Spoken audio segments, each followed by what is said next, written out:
I've asked the Honorable Tim Parker to give our invocation this morning. This is our special called workshop for June 10th. And I've asked Honorable Tim Parker to give our invocation, and I'll ask Commissioner Turner to do our pledge. All rise if you can, please. Let's pray.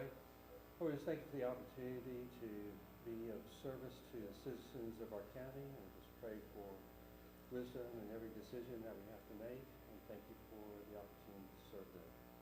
Watch over and care for our leaders, not only just locally, but nationally as well. And thank you for the many blessings that you give us.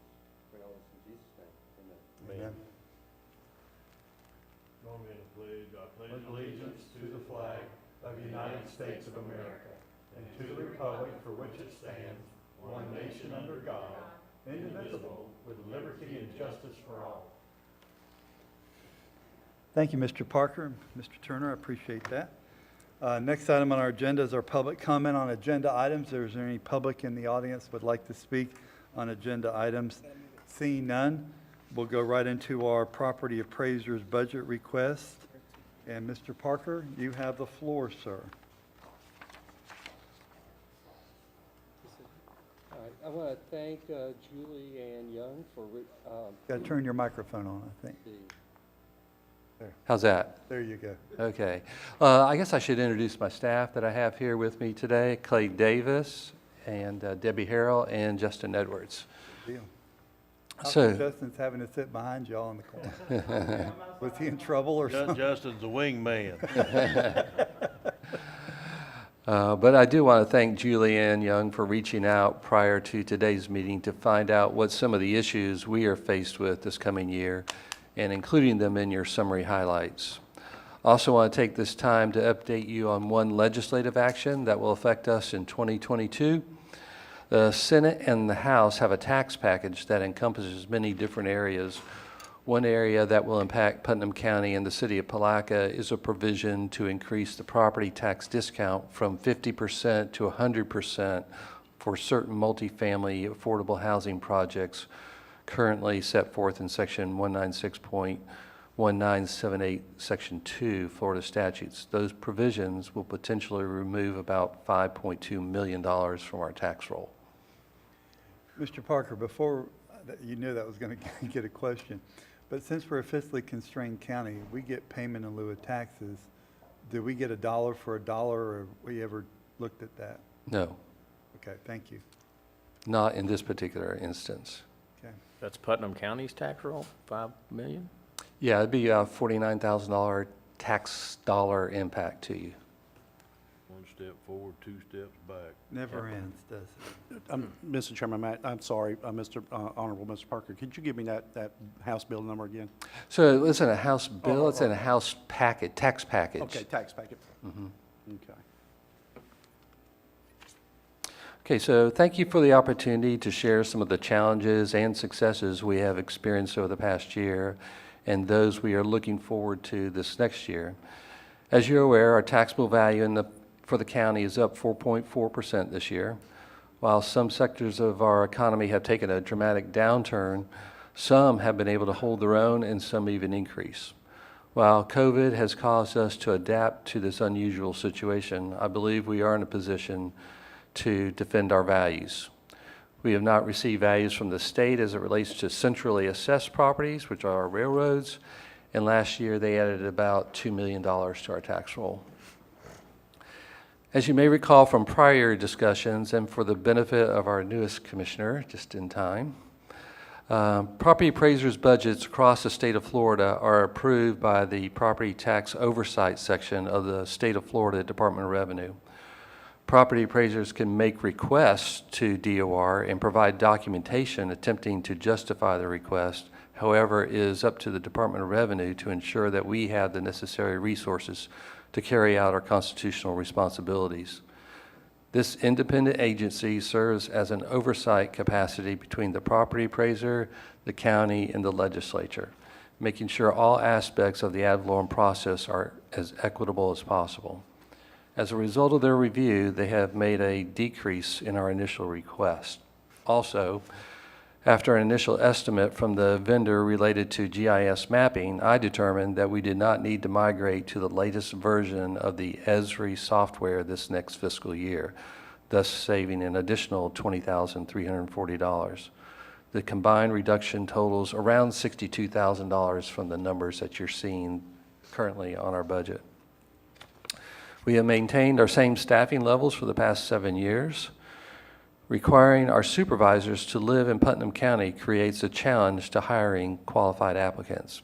I love living and working in Putnam County. However, there is an abundance of information and/or misinformation in the media regarding Putnam County, which causes concerns for potential employees and residents. We've had to become more competitive to hire and retain qualified employees. Gratefully, insurance rates will remain the same this year. Our office, along with the tax collector, have a tobacco-free policy for all new hires. It's my hope that this policy will lead to less claims in the future and a more productive and healthy workforce. Based on the latest report I have available, our office continues to be in the top 10% most efficient property appraiser offices in the state on a budget per parcel level as compiled by the state of Florida Department of Revenue. Our office is audited each year by the Department of Revenue for compliance with Florida statutes, as well as by an independent auditor to ensure compliance with generally accepted accounting policies and procedures. We have passed both of these audits successfully in years past and will continue to do so in the future. Again, this is due to the high quality level of personnel employed by the office. Most recently, we received a 100% accuracy level on our deed qualification study with the Department of Revenue. Deed qualification is the starting point for information utilized by our office to determine what represents market arm's length transactions. Our office continues to assist the county with their solid waste assessments, making those observations during our 5-year inspection cycle. One of our major frustrations has been with the funding of the IT department.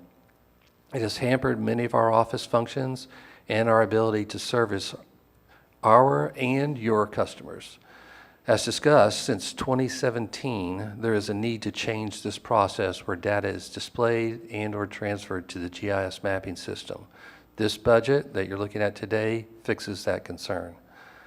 I have a map that I brought with me depicting Highway 20 road right-of-way takings. Some of these takings occurred 2 years ago. Previous GIS managers with the ID department agreed to display these takings in the GIS mapping system. Our office has them depicted on our Mylars by hand. However, you have to come to our office to view them. We have engaged an outside firm to work the deeds and are finally seeing results. So Clay, why don't you kind of go down there and show them. It's kind of hard to see, and you may just want to take them off the stand there and bring the commissioners. But Clay's kind of highlighted the area on the map there that is the actual Highway 20 right-of-way takings, okay? One thing highlighted that DOT has already taken, and in some cases, as Tim had mentioned years ago, this was taken. And then this is the GIS map.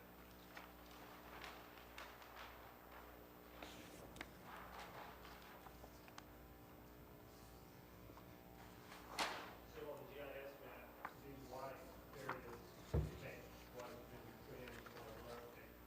As you can see, there's nothing really there other than 5 takings. You may know that the easements fall under the purview of the county GIS, not our office. We do parcel layer information, they do the easements. Clay, could you go to the microphone so it couldn't be picked up that way? Maybe you could just kind of say again what you just said. Sure, I was just reiterating what you may already know, which is that easements and roadways fall under the county GIS purview, not our office. We do parcel layers, they do the GIS easements, okay?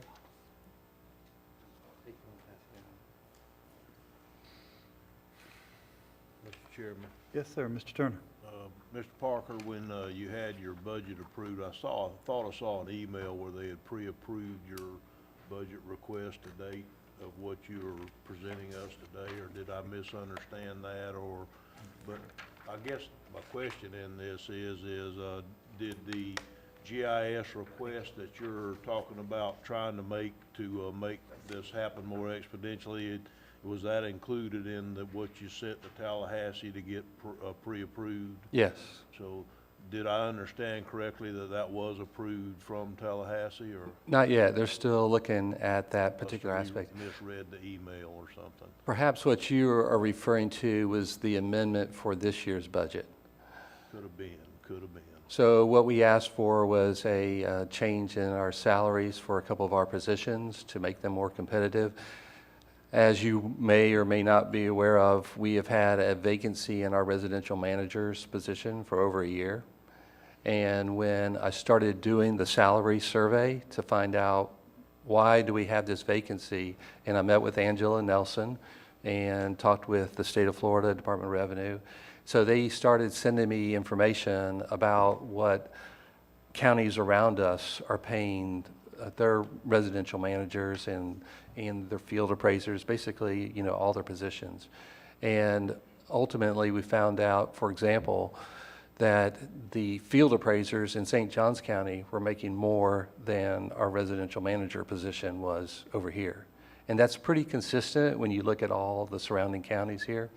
And so we have literally had 2 applications, and one individual withdrew his application, and then another one for is some logistical type of situation with him and his family. He withdrew his as well.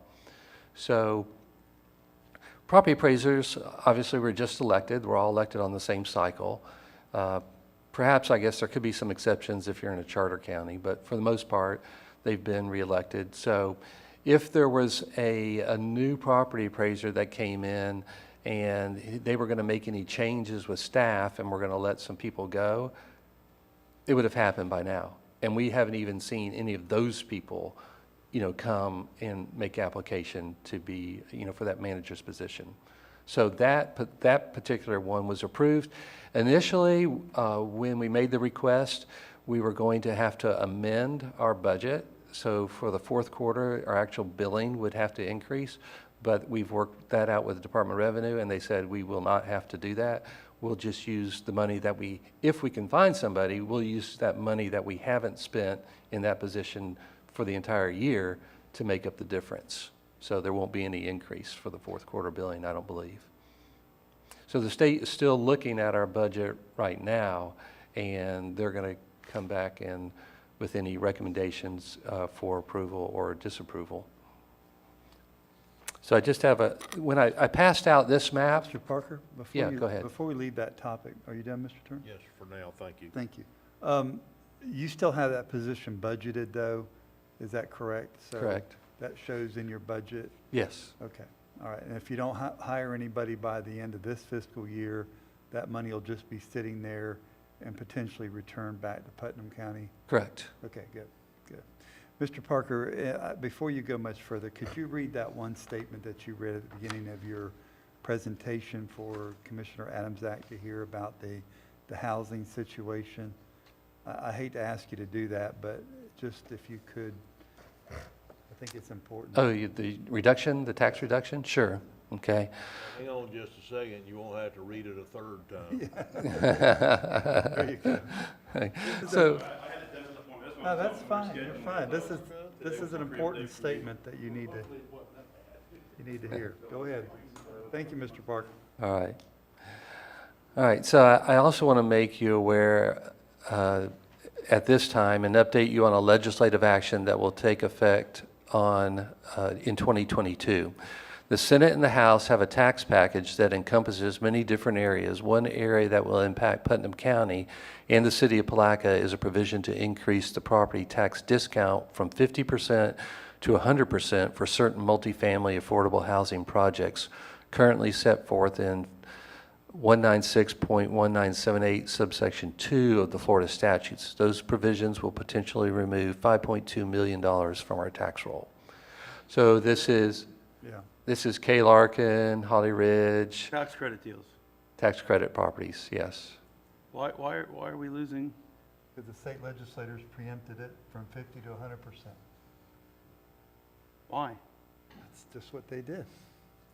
Well, you'd have to ask them, Who does this benefit? the property owners. Are they, I mean, are they doubling their tax credits to their investors, or how did that, they've got their tax credits? That was done the day that they broke ground. How in the world, what are they doing now? So you have to hold, in order for these provisions to kick in, you have to hold them for a certain period of 30 time. years, right? Well, before you can apply for the 50% tax discount. Okay, so I think it's, is it 15 years? So as long as they hold it 15 years, and I'm going to speculate a little bit. So they have to hold them for, the tax credits have to be there for a certain amount of time, an extended period of time. It could be 50 years that they have to have the tax credits on there. So what these developers have done is the initial benefit from the tax credits lasted only about 15 years, okay? So they've gotten all the benefit That's really typical. from those. So now they want to sell the properties. And so what better way to make it more attractive than to initially, about 2 years ago, it was put in there to cut them to 50%. And then apparently that wasn't attractive enough for them to market their properties. So now they've extended that exemption to 100% so that they can sell these properties and not have to worry about property tax. All right. I know there's a lot of questions, but right now that's not in Mr. Parker's purview to, so we'll have to go find And more. this is a negative $5 million impact on us. No, it's $5 million. 49,000. Right, the taxable value is 5.2 million, taxable to the county around 49,000. Okay, Yeah, so that's what we'll lose. okay. All right. That's the part I missed then, okay. And it's not, and Mr. Parker, I think when I asked you about the payment in lieu of taxes for fiscally constrained counties, that doesn't apply to us. So we do get some of those, 85% of but that. not in this case. We'll see it as a negative, so. Thank you, Mr. Parker, I appreciate that. Sure. And Commissioner Adams, Commissioner Rawls, you weren't in here for the presentation on the maps, but I did pass out a little map that is kind of similar to the situation that we're talking about. So if you notice the property that was highlighted, this was a property that was purchased on tax deed. Unfortunately, when he purchased the property, he thought he was purchasing all the way out to the highway.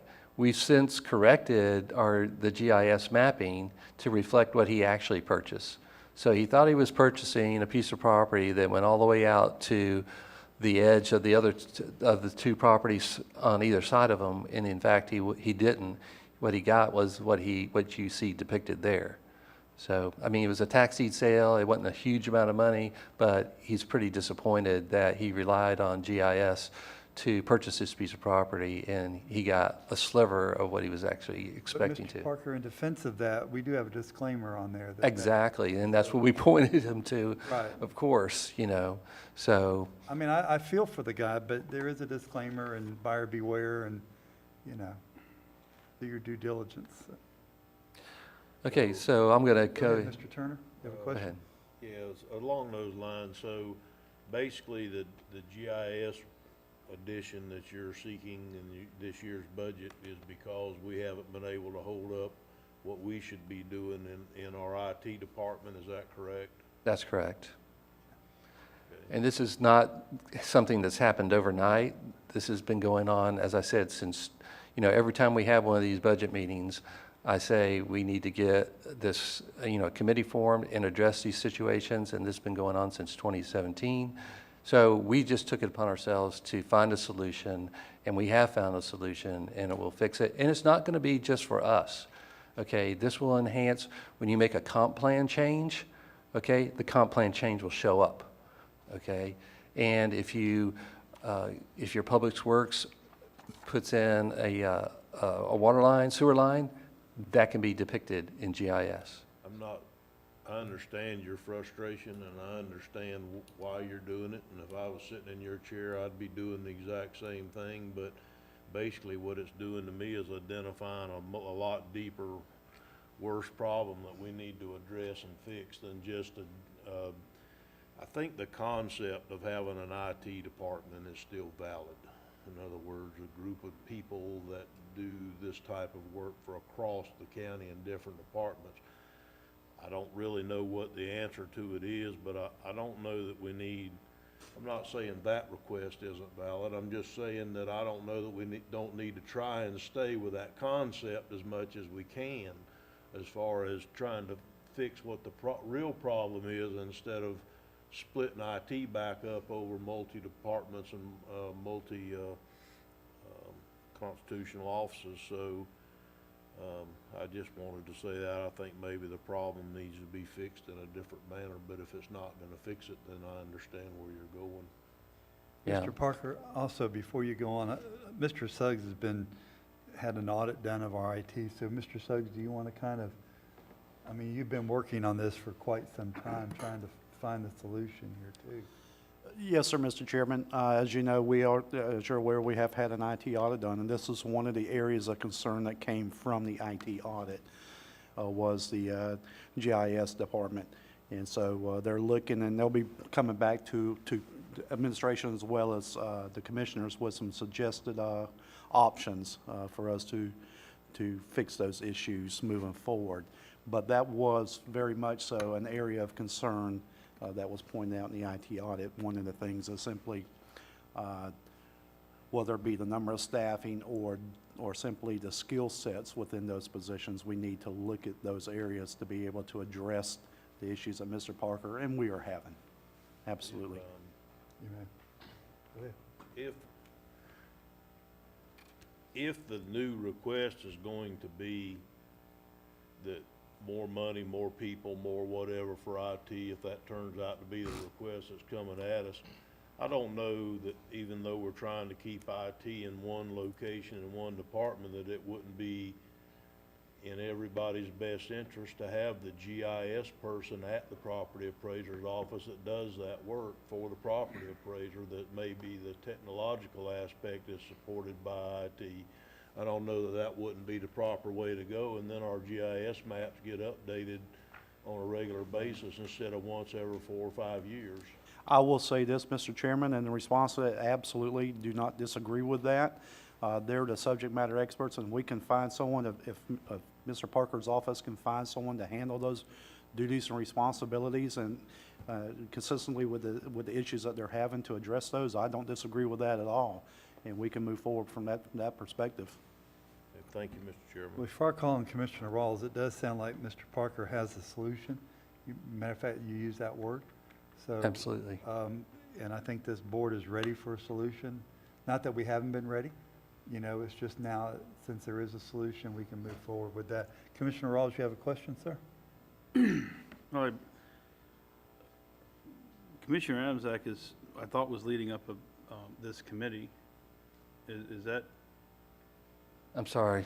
Commissioner Amzak was asked to head up a committee regarding exactly what we're talking about, taking a dive into the, When we talked about making that meeting, I was told that the assessment kind of did that job. So well, that's foolish. Who's going to review the So- assessment? we did draw up who we think should be part of that meeting, and obviously constitutionals are part of that, but I kind of stopped with that response that I got, so. Did you get that response from us, from the county? We had a conversation in one of our meetings where it was alluded to, and I've asked to set a date for that meeting 5 different times, both from here and in email, and no date has been set, so. I can't put out a public thing, so do I just set that date? Yes, you do. Yes, you do. Okay. Yes, you do. You've got This the board power. voted by unanimous decision to make you, Okay, I was trying to give you the go through authority. channels to make sure I everyone had the understand, but- opportunity. You'll word this, Tim? So I will set, Commissioner Adamsack was asked to set up and chair a committee. Yep. So, I apologize, that's my fault for being new, but I will set a date and we will start having that committee meet. So we've had a company currently consults with the IT department, and this is not something we're making an end run around the IT department. We were having conversations with them continually, and we believe that this is the best solution. There will be a committee that will need to be formed so that when the consultants come in, they can best implement, you know, some of the things that they're talking about. So we are working in conjunction with them, and would welcome, you know, a committee to be formed and in conjunction with the consultants, and we'll have what we need to. Clay was gonna, did you have something you wanted to share? I was just going to say, if I may, Chairman, the solution that Mr. Parker's discussing is a GIS solution. That's outside of the IT issue that you've discussed here this morning. I just want to make that clear that what we're working toward is a GIS that's functioning. You have geospatial literacy among the county employees. You know, for instance, we have an assessment ongoing now for the GIS that the county was kind enough to participate in conjunction with the IT director. He was on board with this assessment. Public Works did not show up to that. And one of the heavy users of GIS on a national, global level is Public Works. I mean, it would certainly help make their system very efficient and help them capture data, because that's really what it's about. But they didn't send anybody. We're still trying to schedule them to have a discussion with the vendor who's doing the assessment. So, and you know, sometimes you don't use it, you don't think you have to have a comment, but they want to know what they are using so they can see if GIS could help create a solution for some of the issues they're facing. So this is a GIS solution, not necessarily an IT solution. I think right now IT is extremely important as we move forward. We're not going to move further away from computers. We're going to get a lot closer to them. And the risk that we run as we continue to use antiquated methods and systems is that we become antiquated. So it costs us more money. You know, there are trade-offs. When you spend more money, you get money. But at the end of the day, we're in the customer service business as well. And it sure seems like the rest of the world is moving in a different direction than we are at a much more rapid rate. You know, and I'm not to say that it's a perfect world, I can assure you. There are some flaws that come with it, but I know our building department is trying to get to online permitting. Any time that you can have a transaction like that online, you reduce the human error factor. You may not need as many people to do it. You can work more efficiently and save money. So, Thank you, Mr. Rald. Mr. Turner? Yes, trying to get back on track. This is not an IT discussion this morning. This is a property appraiser discussion. So trying to get back on track. If we were to amend I know that we don't have final say. I guess we maybe have final say, but not really, because the state kind of has final say. So if it goes this route in the GIS, do y'all have a certain level of confidence that this would fix that issue if we went along with the GIS thing or whatever? Yes, like I said, anytime that there's an issue with GIS where it's not working, they call the company that we're consulting with, and they fix it. So one of our most recent examples is our sales went down. So here we are trying to get you a June 1 number, trying to make sure that we give you the best number we possibly can, and for a week we can't depict our sales on our GIS so that we can analyze them. And so we called the IT department. Hey, we had this issue, sent them an email, and they said, okay, we're on it. So a week later, it still wasn't fixed, and we're getting closer and closer to the June 1 date. And I said, Clay, call up the consultants, call John, and find out if he's talked with them. And so he did, and the IT department had not reached out to the consultant. Once he reached out to our IT department to get this thing fixed, it was fixed in like a day or two. So that's just the latest example. Well, actually, the latest example is right here. We hope to have a map, because we have hired a separate consultant to actually finish the road right-of-way takings, okay? And we hope to have had a map that showed what they had done in a short period of time that the IT department hadn't had an opportunity to do in 2 years, okay? So it would look like a sawtooth right now, you know, kind of like this map here that I handed out to you, some taken, some not taken. And what this company has done in this one particular section has completely addressed all the right-of-ways, but they're done. And they've given the version to our IT department, but our IT GIS department has not pushed it so that we can display it live. All right, have you talked to Mr. Suggs about that problem? I was talking with Angela Nelson primarily, about some of these issues, and Mr. Suggs has been in some of the meetings that we've had, with her, but she was on board, and she grasped the concept that everything starts with GIS. Okay, if you want to make your county the best, you've got to have the tools to make it the best. I think you're fixing to see a major improvement, so. Yes, sir, I absolutely, and not to belabor this point and get back on task, absolutely. But some of the issues that we're hearing here today, if Ms. Nelson was aware of them, we need to address those concerns moving forward with the leadership in those positions. And we will do that. Frankly, I did have a conversation with Mr. Parker, but it was after the fact, and so that's kind of where we're at with that. But we need to address these IT issues, and that's what the audit was going to show us, and that's what we'll bring back to the board when the opportunity presents itself. And Mr. I'm Chairman, I'm sure we'll get all the players to the table, too. I'm sure Commissioner Adamsack will work with Mr. Suggs and get that done. Mr. Turner? I'm glad we had this conversation this morning, because maybe it will get what the board wanted back on track again, which is Mr. Adamsack, who has a lot of experience in this type of work, to overlook at that and bring recommendations and possible solutions back to the board, which is what we've done in the past in other departments, and it seems to have worked out fairly well so far. So I'm looking forward to those suggestions and recommendations you come up with. And Mr. Parker, I think you're right on the button on this one. I think we need to put a GIS person in your department. All right, I think we whittled that stick down quite a bit, so if you'll move on through your presentation. Okay. So, One question. Mr. Okay. Adamsack? When you mentioned tobacco-free, what did you mean?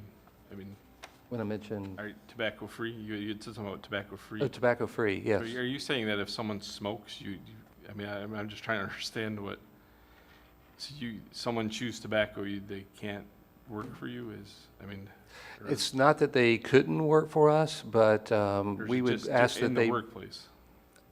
not, period. No, smokers are not a protected class, okay? So whether it's chewing tobacco or smoking, if someone did come to our office and they did smoke or they did chew tobacco, if they were ultimately the best candidate for the position, we would probably hire them, but we would ask that they go on a cessation type program. So, we're just, this was a conversation that Ann Allen and I had a number of years ago. She was our HR director a number of years ago. And this is the solution but that both Linda Myers and I have implemented. It's interesting, that's all. I just was, The state of Florida has a moratorium on firefighters being smoke-free and tobacco-free. You can't get state licensed if you are, so. okay, cool. Well, I think, we're going down rabbit holes again, but the bottom line, we're trying not to, we're self-insured, so we appreciate that step. You'll probably see that we need to implement that almost on a countywide basis.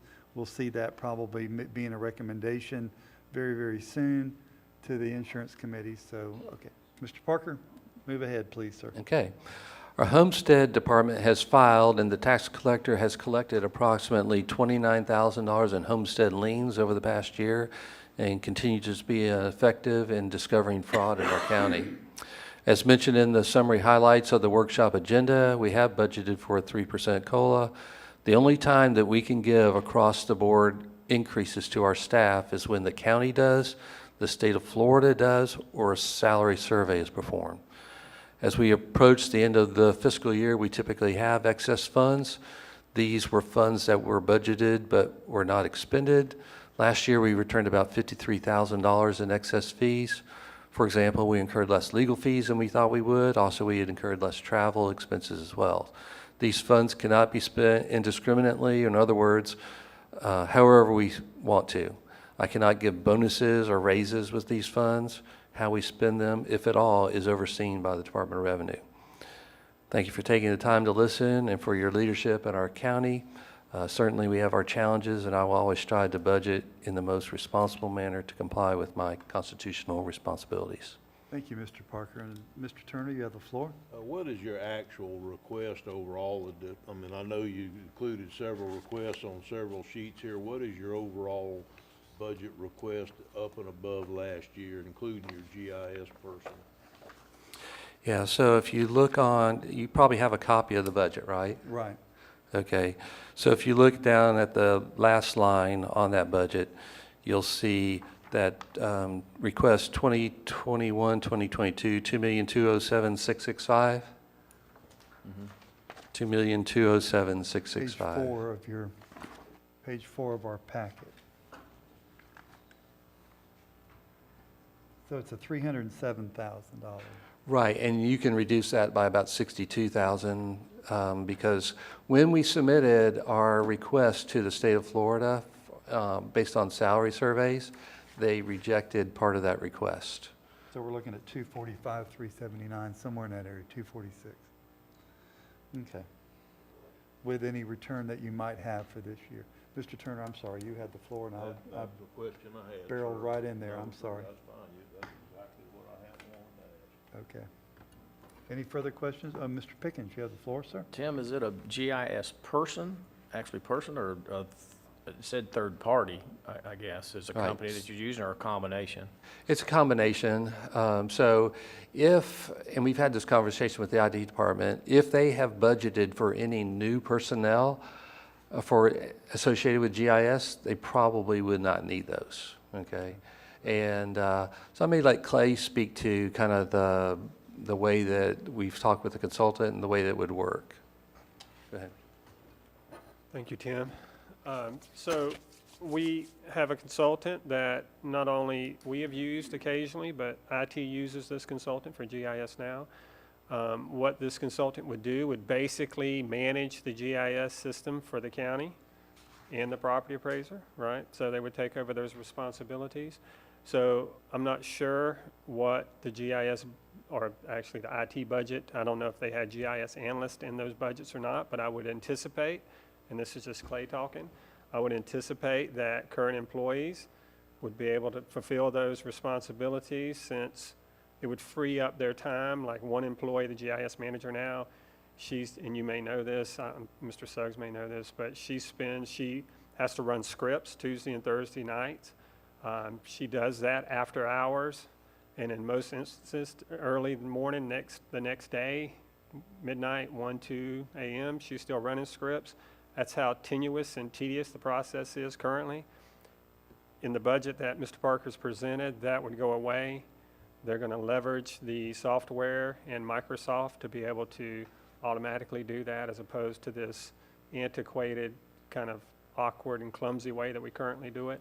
So that would free up that employee, obviously, from some of the hours that she's working, at least a couple nights a week. So you're currently using these same consultants now. It's just a pass-through now, right? Kind of like Mr. Parker mentioned. We let GIS know that there's an issue, and if it's a back-end issue, like a high-level issue, they contact this consultant to fix it. This consultant has been used primarily to put out fires and not necessarily better the system, not necessarily to bring in other departments like planning and development, public works, us, the SO. You know, they should all be heavy users of GIS in this environment that we're in today. I think you will find, if you implement GIS and you develop a geospatial literacy among county employees, then I think you're going to find that you would be able to have a savings, right? There's a cost savings that would be experienced with that, because you wouldn't have to hire people to do additional manual jobs when you're leveraging the software to do that. So we really haven't done that in the county, and I think Commissioner Rawls had mentioned that. Explain the script to me, so I'll show my So ignorance. a script is a Python script. It's a piece of software that you use to implement processes. So when we make a change, for instance, if somebody has 5 acres of land, they split it into two and a half acre pieces of property. We, in Mr. Parker's office, we split that in our CAMA, our computer-aided mass appraisal system, right? So they get a tax bill. And then that same employee splits it in the GIS. Currently, it's in a container, and I won't get too technical. There's a container that we put it in. Once you get a certain number in that container, we send it to the county GIS, since they provide the management for this process now. And then the GIS manager currently, every Tuesday and Thursday, she takes all of those different containers, versions they're called, and she pushes those versions to what they call the default, so you can see that on the external website. So that's the script. You have to have a script to actually do that. That's a script, that's a software program that runs. That's been cobbled together by the IT department to kind of make it work. Okay. Thank you. Thank you, Mr. Turner. Oh, yeah, out of the 245 request, do you know how much of that's your GIS situation out of the 245? Yeah, so if you look at your last page in our package that we've given you, so if you see it's about midway down there, it says EDP, 158, 165. And then to the right, it says new Etch GIS hosting contract. It's on this page. Yeah, I see You it see it? now. Okay. So reduce, Out of the 245, 160 of it's basically to try to fix the GIS thing. right. And now you In can, reality, you're only asking for 85 and to fix a situation that's upside down. right. So you can even take, I reduced that number, the 158, 165, I reduced that by 20,000 and change, because when the consultant was talking with the IT department about what needed to be changed, the IT department, a person in the IT department recommended that we go to a new software package that the Esri has. It's the company that produces the GIS systems.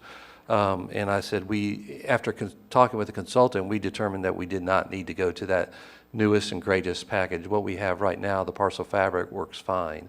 That 20,000 you were just talking about that you reduced it, is that included in the $62,000 Yes. previous talked about deduction? Okay, Yes. So it's still 245, which 138 of it is to fix the GIS. Correct. Okay.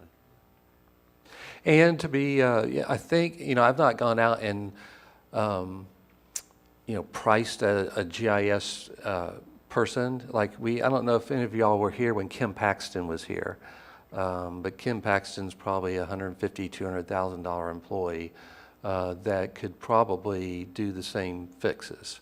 But, so I think ultimately we're going to be saving money down the road, by utilizing or outsourcing, this particular aspect of the IT department.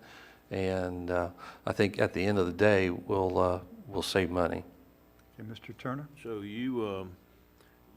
what you envision here, if we fund the if you get the funding for the GIS fix, that GIS person would work across all departments that need GIS stuff. Yes.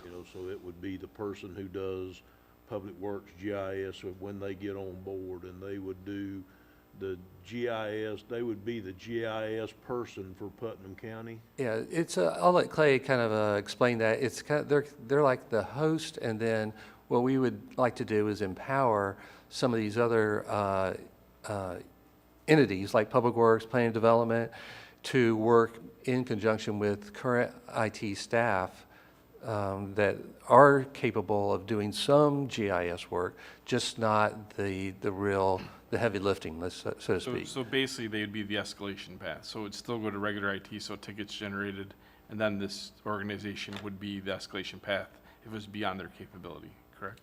Yeah, so when Tim and I discussed how to fix the GIS for us, for the property appraiser's office, we realized pretty quickly we could leverage the whole county for just a little bit more, right? So we could have brought you a solution just for our office, because we have to have a solution for our office. As Tim mentioned, there's sales and things just aren't working. It's just not working for us at this point. So when we talked to the consultant about pricing, they said, look, there's not a whole lot more if you, like hosting the entire county is just a few more layers, future land use, zoning, you know, that kind of stuff. It's not going to be much more to do the entire county. As far as being able to manage, it's going to be high-level management, right? The process only works, though, if the county has GIS analysts, which you currently do, that are engaged to ensure that this thing works well. Let's use Public Works, for instance. Public Works needs a GIS person, right? They need somebody to champion GIS at Public Works. And maybe they do. You know, I don't think they do, but maybe they have someone that we're not aware of. But Public Works would reap a tremendous benefit if they could leverage GIS.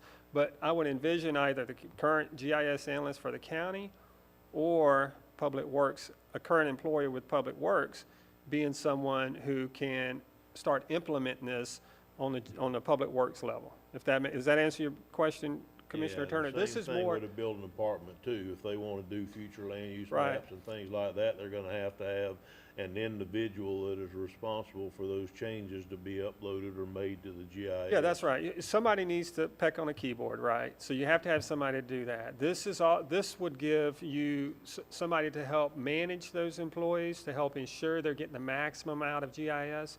And when you look at these, the consultants we're talking about, and here again, these are consultants IT currently use and they have used. So these aren't people that we're bringing in that they're not aware of. They've used these consultants. They know these consultants. These consultants have been here in person on a number of occasions. They've met with the IT. It's not an adversarial relationship. We're not bringing in somebody that's not a solution they're not currently using. All right, So good. yes, so I think it would be more of a management, Commissioner Turner, but ultimately, I think you would find that you have current GIS analysts that could leverage the management opportunities that are there. Thank you, Mr. Davis. Thank you, Mr. Parker, and your staff for coming today. We appreciate it, and that'll be the end of your. Okay, I didn't see. It looks like you're expecting about a 6% increase in insurance rates. Just going, you got 192,000 versus 180,000.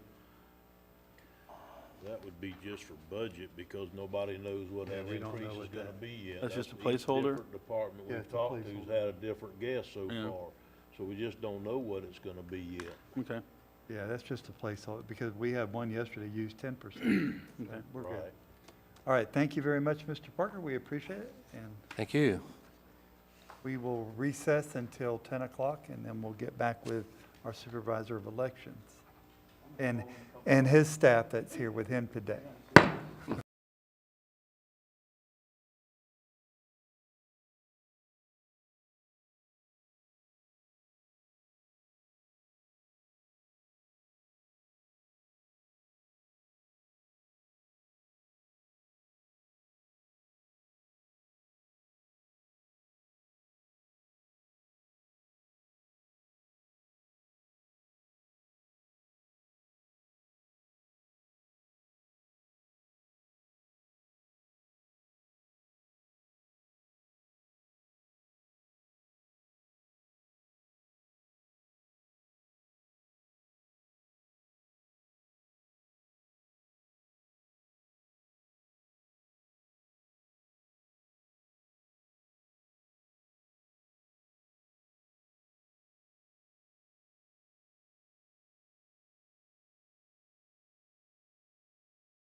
Okay, good. We're going to reconvene our Board of County Commission special workshop on budget. Today is, let's make sure today is June 10th. And next on our agenda is Supervisor of Elections, the Honorable Charles Overturf, and he's going to present his budget to us. So, Mr. Overturf, you have the floor, sir. Good morning. Good morning, sir. I think staff, I had given it to them a couple of weeks ago, and I know they wanted to, give you all copies, so I think you've got a copy of what I have turned in. As you can see, the numbers are a little bit different, not a huge amount, but there is some difference. I just want to maybe start out with just giving some background information. What we went through in September, October, and November of last year was unprecedented as far as Putnam County is concerned. We had over 36,000 people that actually voted, which is the highest in the history of Putnam County. And I was extremely pleased and proud of our staff and all of the election workers. We have approximately 200 people that I hire, to carry on an election because of all the polling places that we have and that kind of thing. We were in the middle of the COVID, of course, and everybody was questioning whether it was safe and that kind of thing. And I'm proud to say that of all the days that we worked, we didn't have a single employee that got COVID because of the election. And as best I know, we didn't have a single voter in the county that believed they got it because they came and voted. So I think that was something that I'm extremely proud of. I have had, just to make sure everyone knows, I did have one of my employees, election workers, that did pass away from COVID. But it was several weeks after the election, and evidently he had got it from somewhere else. So I just want to say that I thank you all for what you have allowed us to do. I think we did serve Putnam County with pride, and that compared to other states and all, that there's no doubt that Florida knew what they were doing and did a good job, and we here in Putnam County did also. So I just sort of wanted to get that as a backdrop. Mr. Overturf, before you go on, I want to say the same thing. I mean, what I experienced as a voter was nothing more than just excellence in your department, and the way you had everybody social distancing. It was a very safe environment to vote in person. I mean, surely it's probably safer to vote by mail, but I like to vote in person, and I felt very confident in a couple things, that my vote was cast right, that was counted right. I have no problem with that in this county, and that my safety was the utmost concern. So I appreciate that. I appreciate your comments. We tried really hard, as you all know, that came and, with the different kind of equipment that we used, as far as like the Q-tips, which have been a real big hit, and we will continue to use those going forward. But, with all the cleaning and the plexiglass and all the other stuff that we did, we tried to make it. And it's like you said, Chairman Harvey, you like to vote in person. This county, ever since I've been here, between 75 and 80% in every single election either votes on election day or they vote early voting. Early voting, yeah. Now, granted, we had over 9,000 votes by mail, which is the most we've ever had. So there was that push for that, and we try to provide it the service so that you vote however you so choose as far as the method is concerned. So that's why we stress so much about trying to make it as safe as possible, just because I figured, okay, wait a minute, if our county has always done this, even with the virus, we've got to make sure that the in-person voting is just as safe as possible. And like I said, I think it was, and we got a pile of compliments on people saying, you know what, we felt like we could come and don't even think about the virus. So that was, Right. That was the purpose that we tried to do, and I think it was carried out. And even with the community center in Interlaken, it was packed. Let me tell you, the line was meandered around like a Disney World ride inside the building, but it was very safe and very secure. I had no issues. So. One of the things, we use the site, the building or room next door to us, as our early voting thing here. And on that first day of early voting, I got scared because they were telling me not only is the line outside here, but going down toward the road. And I'm like, wow, I can't believe this many people want to vote on the first day at 8:30 in the morning. But I can tell you this, I was shocked at how many people came up and they said, we thought we'd be here an hour or two, 20 minutes, and we were at the front of the line. And I said, well, that makes you feel good that we could have a crowd that wanted to vote, and yet they were able to not have to sit here all day like they do in some places, So As far as numbers, and I will mention the first thing, I won't call his name, but one of them had come to me last year and said, Charles, you ought to probably change and put your numbers for salary for me more accurate than what I have You done. can go ahead and say the name. Okay, Chairman Harvey. So I was listening, sir, so that's why you see a difference there. It's not that I got a raise, it's just that I have said I'll put on these figures. And I did not do it all this year. I figured, okay, that'd be too big of a hit, so next year I'll try to do it because it is a little bit different. And you all are aware of that because I'm sure the other three that have been here before me, they have their numbers and we're all, except for the sheriff's office, we're all pretty equal. So I just wanted you to know that I do listen and try to abide by what you had said. Well, I think it's important to know exactly, you know, and I appreciate what you were doing, but again, we need to know the exact, so I Right. appreciate it. Thank you, sir. Yes, sir. The only additional on the top part that besides COVID supplies and stuff, and again, we've got some that we've got left over, so I'm not worried about that as much. I will tell you, unfortunately, the legislature and the governor signed it the other day about our drop boxes.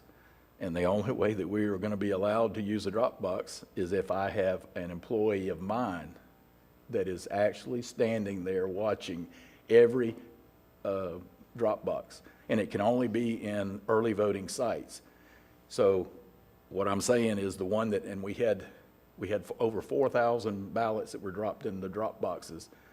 And of course, the drive-through, the one right in front of the office where they don't even have to get out, they can, you know, that will not be allowed, even though I've got it under camera surveillance and stuff, unless I put one of my employees standing out there during early voting hours and seeing if Larry or Terry or whoever drives up and that kind of stuff. And so we're really negative about that. Every supervisor in the state of Florida thinks they've lost their minds, but they've still got January, a new legislative session before next year's election. And so I'm just wondering if maybe, hopefully, we've got our fingers crossed that they're going to maybe look back and say, what were we thinking? Maybe we need to change that. If not, then we are not allowed to use that drop box unless I put somebody. So as you can see, the numbers went up because I've also got to hire people for early voting that their job is just to stand there and wait and see if somebody walks in to put their ballot in. So it can be a poll worker. It doesn't have to be Exactly, a full-time right, employee. yeah, but we'll still have to, because most of the workers have all got other jobs to do, that kind of thing. So that's a real negative as far as we're concerned. We're hoping that maybe the legislature and the governor will reconsider that aspect of it just because, it did get so popular. When we first set it out there a couple of years ago, we might have had maybe 100 in a whole election.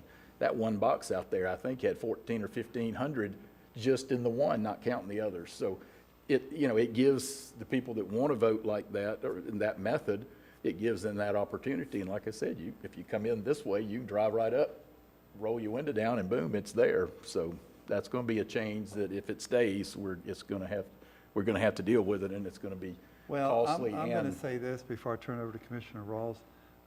I think that's a good idea. I think that somebody needs to watch how many ballots go in. I think now there's a limit how many a person can turn in. So I think that gives, Mr. Overtur, I'm going to say this, and it might be a little political for just a moment, but, I watch the news and I look around the world and I go, what are they complaining about?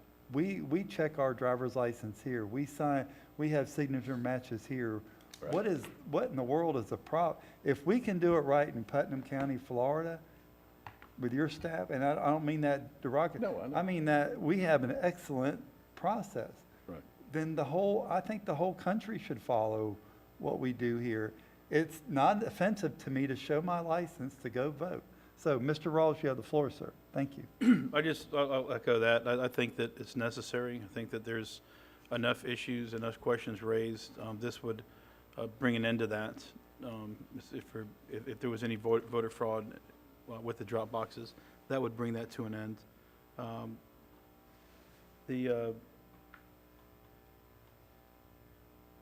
You're showing a total of an 8% increase year over year. I'm looking at your insurance, and it looks like you've got a little bit in there for that. Are you doing anything for your employees as far as pay raises? No, I had, when I turned this in, I put a note at the bottom of that, and Julianne was aware of it, and I said, if you all decide that we are going to do it, then I want to be included, but I did not put Okay. anything in there until I get the answer from you all. And that's what you all had done last year, and Matt, when he was here, he just added money to cover that, and I would hope that we can do that again. It's not that I don't want to include it, but I said, again, you know, that I work for you all in that sense, so we want to make sure that what your direction is, we do our best to follow it, so. Well, part of our conversation over the past few days has been the, you know, the economy and the looming inflation, and I think it would be a huge disservice if we didn't do something for the employees, because even if you did 3%, it's not going to be enough to keep them up with the cost increases, but it's better than putting them way behind. Right, but I did not include that. I I noticed. said, in deference to whatever you all decide, then we'll go from there. Okay, thank you. Mr. Adamzak, you have the floor. On the Dropbox thing, it's not mandated that you have them though, right? A Dropbox, no. Let me give you some background on why we did it. Probably in 2014 or 15, whenever we did in 15 when we did the special election, 2 of them, and I had a voter that turned in a ballot in the mail, postmarked 7 days before the election. It got to my office the day after the election, and that came from Hollister. And it was because Postal Service says, well, you know, everything's got to go to Orlando, and those votes did not count. And I said, we got to come up with something. And originally, this former Secretary of State and the former governor were against drop boxes, but a lot of the counties started doing it for that reason. And so when he came to visit me that day, I looked at him and I said, Mr. Detzner, please understand, I'm not doing this to just, you know, be slapping you in the face. This is the reason. And he totally understood. He said, I appreciate you doing that and telling me and being honest of why you did it. I said, it was only because I had examples where they put it in the mail, and then unfortunately the mail didn't get it to us, and it has to be in by 7 p.m. on election night. So that's why we did the drop boxes, and now, like I said, the legislature and the governor are looking at it differently, so. And that doesn't change someone's ability to be able to walk up to your counter there and hand over a ballot, correct? No, but there is some question about it because that's a drop box in the office. Now, granted, I've got employees there, so I think we're fine with it. But I can tell you, they've already said a couple of counties have something in their walls, you know, where you can go up and drop it in. And they said that's not being manned. Okay, thank you. Yes. Interesting. All right, Ms. Everett, if you'll continue. So anyway, that's, you know, and like I said, there were a few increases due to the insurance or retirements and all. Couple other things to please keep in mind. I had reached out to Julianne and to Terry. They had approached me back several months ago about maybe taking away the idea that you all fund the attorney that represents the canvassing board. And so I said, well, if that's going to be the case, then I've got to add money because, you know, you all have been paying it, and we've had great representation over the years. And it's something that has got to be done, as I mentioned to them, and I want you all to make sure you understand. It is a Putnam County canvassing board. It has nothing to do with my office, even though it meets there. We still represent you all in that board, and several of you, or some of you, have worked with us as the canvassing board representative from the county. So I have done some research. I did ask her the other day if that was something that needs to be bidded, and the answer was she didn't think so, but I just wanted to make sure. I will go ahead and tell you, I've had conversations with her husband, and that's who I would like to use, so I don't want to cause the board any problem because of the family situation. I just wanted to be upfront about it, and then George and I will negotiate a price and that kind of thing. He's given me a total, and part of the increase is me adding money for that because I haven't, you know, had to do that before. Well, we like George. He's a good guy. Mr. Turner? Taking the part out of who it is, I don't care who it is. My thing is that I believe that it makes it cleaner if you just let the supervisor of election hire the canvassing board attorney. It just makes it cleaner. Yeah, it does. Because that's who he's working with and for, he or she or whoever it ends up being, that's who they're working for. And basically, even though it's the county's board, they're working hand in hand with the supervisor. Terry, you are right. I do want to make the caveat. Most of the counties, though, use their county attorney for that purpose. But we don't have to. Again, I have the right to go out and hire a personal attorney to represent my office. You all have that right to put whoever you want in as the canvassing board. If we had a full-time county attorney. Right. It would be different, but Can you push your button? if we had a full-time county attorney, it would be different, but we Right. don't. And so it would be additional funds to him also, so I don't see what the difference is in our situation. I don't really see what Right. the difference is in the No, and property supervisor of election. Just go ahead and hire them who they want. And we started out with Mr. Holmes, and then when he got his new job, then that's how George took over, and we had a great time with him, and that's why we wanted to continue it for, Like I said, to me, it doesn't really matter who it is as much as it is, how it's funded. And I just think it'd be a lot cleaner if it just was done through the supervisor. I agree. right. I agree. Other changes or expenses different, keep in mind, we are still under the federal mandate of the Spanish, so that's not doubling, but it's costing us extra money. Every ad we run has to be in English and in Spanish. As you all know, we've already done that with our ballots, which was a requirement. Unfortunately, there's a brand-new edict from one of the judges, and he has told us that now that those that are disabled have a right not to leave their house, and so they got to come up with some way to be able to send a ballot to them and let a blind person or something fill theirs out and then get it back to us. And I've already looked at consulting and stuff as far as how we're going to handle that. And again, you're looking at $5,000 to $10,000 extra dollars just for that. And I have no say-so about it. When the federal judge says it, we have to do it. It's just another aspect. Our equipment that we bought in 16, each one of ours has the capability for the ADA. And I've had a couple of the art residents come over and they love it, but it's not used. So you've got 21 locations that all have at least one piece of equipment that has that capability with the monitors and everything, so it costs us some extra money. But we can do that when they walk in. But now this group has taken us to court all over the state and wants us now to take care of people at home. And again, we're going to do the best we can to come up with the best solution. But, it's just, I just give you an example that's just another thing that keeps adding to it. Charles, you could bow up to a federal judge. That would be. I'll let you do that, Larry. Take video of it. One other major cost is what we were sort of discussing in the break, and that is redistricting. We're in the process of contacting consultants because I'll just be honest and tell you, the county does have one or two GIS people, but they are not, from what they've told me, they are not equipped to be able to do the mapping and stuff that we have to do between now and the end of the year, which we will get done. So that's going to be expensive. There also is software that has to be used in that process. We've contacted Clay and St. John's and Duval County and got an idea of exactly what we're going to need, but we're looking at anywhere from $20,000 to $40,000 because this is a redistricting year, and we've got to have that so that if we get taken to court by somebody, we've got evidence to show, Judge, we did exactly what we were told to do. This is why we did it, and then, let them make the decision of whether it was done correctly or not, or. Is that in here? Yes, sir. Yeah, it's down on about in the middle down there where,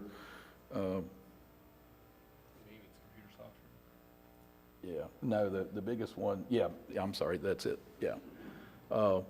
So we're in that process of working on that part of it, but we've got to have the hardware, the software, regardless of who does it or what, you got to have that part of it too.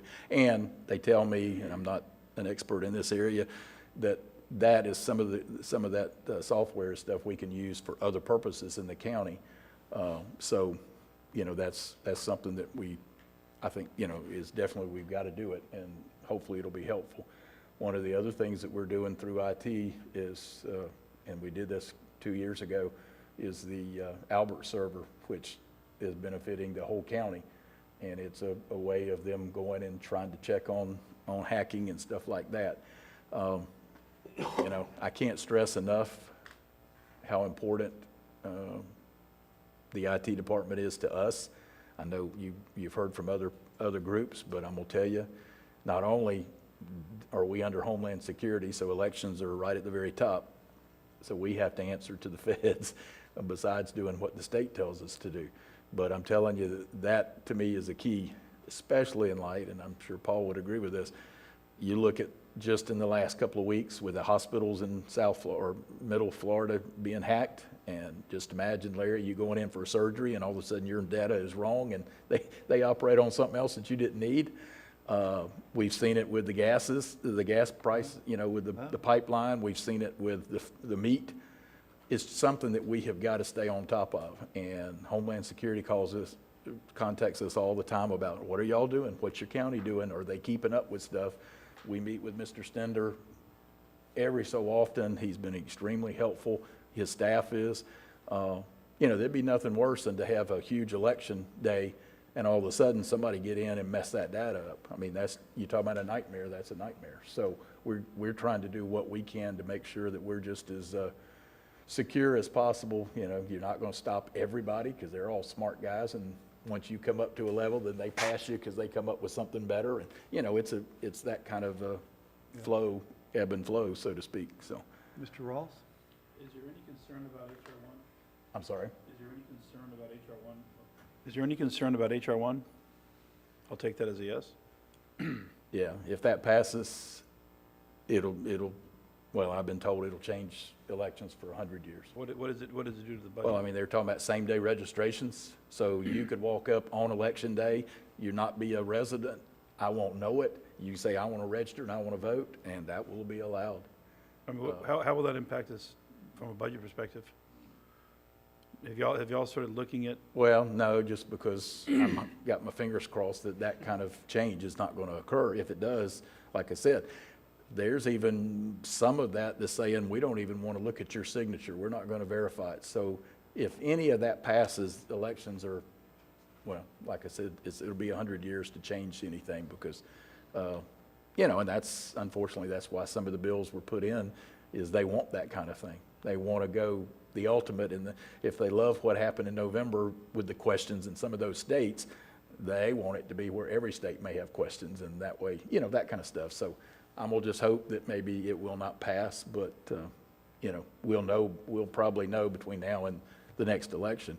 And that's just a couple of the things that are in that bill. They were at one of the things that may have taken it out. We're talking about letting 16-year-olds vote, and California may do that on their own. And that's like, They do it now? that's what they're talking about. They said that, states' rights can, but I don't think they can do that, but they're talking about it. So HR 1 is really a nightmare if it ever passes. Even if they take a couple of those things out, it's still questionable, that kind of stuff. Because what we do in Florida and how well we do it and how we audit every ballot after the election so that I can look at you and say, Larry, this is what we said on election night, and this is what we have in the audit. You were there, you saw it, so Jeff. So we're proud of that part of it, and I wish every state would do that. And maybe some of them will, but, you don't have a federal mandate to make them do it, so, Well, Charles, is there anything, Mr. Overtur, anything else you want to go over on that? Are you pretty much? No, I'm just, if you all have any other questions, I just wanted to highlight. Well, these are placeholder numbers right now, and we Yeah. know that if we do a 3% or whatever we do, you want to be a part of that. Correct. We also know that there might be some situations where it's not going to cost that much money, so we'll see that. You do have an August primary next year that'll be in that fiscal year. Right. So we also understand that. And the redistricting, yes, we got that. So Commissioners, any other questions for Mr. Let me mention one other thing too. One of the things that we were fortunate last year from the feds and from you all, the county, is we did get some of the PPE money, Right. the COVID money. And so, but that, of course, I don't expect anything more like that to happen between now and next August, type deal. So we have none of that left. We also have used every bit of the HAVA grants. I know several times the administration has asked me about that, and over the years we've had, but that could be used for poll worker training, that could be used for manuals and stuff like that. And we have used, last year we used everything we have. So that's why I did not present a grant budget to you, is because right now, unless the state or the federal government gives us something, this is what we're living on completely. So All right. just Any other questions? Then we will move on to, thank you, Mr. Overtur, Yes. for being a part with us today. And we do have to Commissioner comments? Is Mr. Adamsack? No? I have none. Mr. Turner? I have nothing at this time. Mr. Pickens? I'm good. Mr. Rawls? I have nothing. County Attorney, Commando's not over there. County Administrator, you have any comments? Not on what we heard this morning, Mr. Chairman. We'll talk later about some of the concerns that we shared earlier. Okay. Public comment on miscellaneous items. Is there anybody in the public would like to speak? Seeing none, this meeting is adjourned. Thank you.